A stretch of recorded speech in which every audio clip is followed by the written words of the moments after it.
sadaukai wanda suka sadaukar da rayuwarsu game da arewacin Najeriya, wanda suka sadaukar da rayuwarsu game da Najeriya, wanda suka sadaukar da rayuwarsu domin tabbatar demokradiyya, wanda suka sadaukar da rayuwarsu domin tabbatar da cewa Najeriya ta zama ƙasa mai mutunci da daraja a idon duniya, waɗanda suka tabbatar da cewa turawan mulkin mallaka sun bar mu a yanayin da za mu iya rike kanmu, wanda suka tabbatar da cewa Najeriya ta tsira da mutunci a idon ƙasashen duniya, wato fall heroes na arewacin Najeriya da ma na Najeriya gaba ɗaya, kuma da sojojin waɗanda ake ta kashewa, da 'yan sandanmu da jami'an tsaro da ake ta kashewa, iyalanku a yau muna miko musu sakon ta'aziyya, sannan muna muku addu'an Allah ya rahamshe ku, Allah ya muku gafara. Ta biyu, na so na yi amfani da wannan dama a wannan rana ta sallah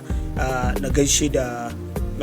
sadaukai wanda suka sadaukar da rayuwarsu game da arewacin Najeriya, wanda suka sadaukar da rayuwarsu game da Najeriya, wanda suka sadaukar da rayuwarsu domin tabbatar demokradiyya, wanda suka sadaukar da rayuwarsu domin tabbatar da cewa Najeriya ta zama ƙasa mai mutunci da daraja a idon duniya, waɗanda suka tabbatar da cewa turawan mulkin mallaka sun bar mu a yanayin da za mu iya rike kanmu, wanda suka tabbatar da cewa Najeriya ta tsira da mutunci a idon ƙasashen duniya, wato jarumai sadaukai waɗanda aka musu bita da kulli aka kashe mana su bayan muna matukar son su tun daga na kudancin Najeriya zuwa na arewacin Najeriya, musamman na arewacin Najeriya, wanda suka sadaukar da rayukansu, wanda suka sadaukar da jin daɗin su, wanda a yanzu haka ta gomashin su manyan arewan suke ci tun daga Najeriya zuwa kasashen waje, suke gudanar da wasu abubuwan nasu cikin kwanciyar hankali. Saboda haka yau rana ta sallah muna mika ta'aziyar mu ga iyalansu, muna kuma yi musu addu'a Allah ya yafe musu inda suka yi kuskure, Allah kuma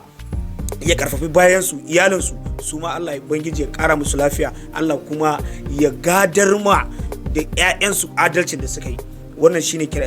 addu'a mu game da jarumai, wato fall heroes na arewacin Najeriya da ma na Najeriya gaba daya, kuma da sojojin waɗanda ake ta kashewa, da 'yan sandanmu da jami'an tsaro da ake ta kashewa, iyalanku a yau muna miko musu sakon ta'aziyya, sannan muna muku addu'an Allah ya rahamshe ku, Allah ya muku gafara, sannan Allah ya ci gaba da tsare ƙasar mu, ya ci gaba da kawo mana zaman lafiya a ƙasar mu ta Najeriya da arewacin Najeriya. Allah ubangiji ya kawo mana canjin gwamnati ingantacciya wacce ta san darajar dan adam, wacce za ta kiyaye mutuncin mu.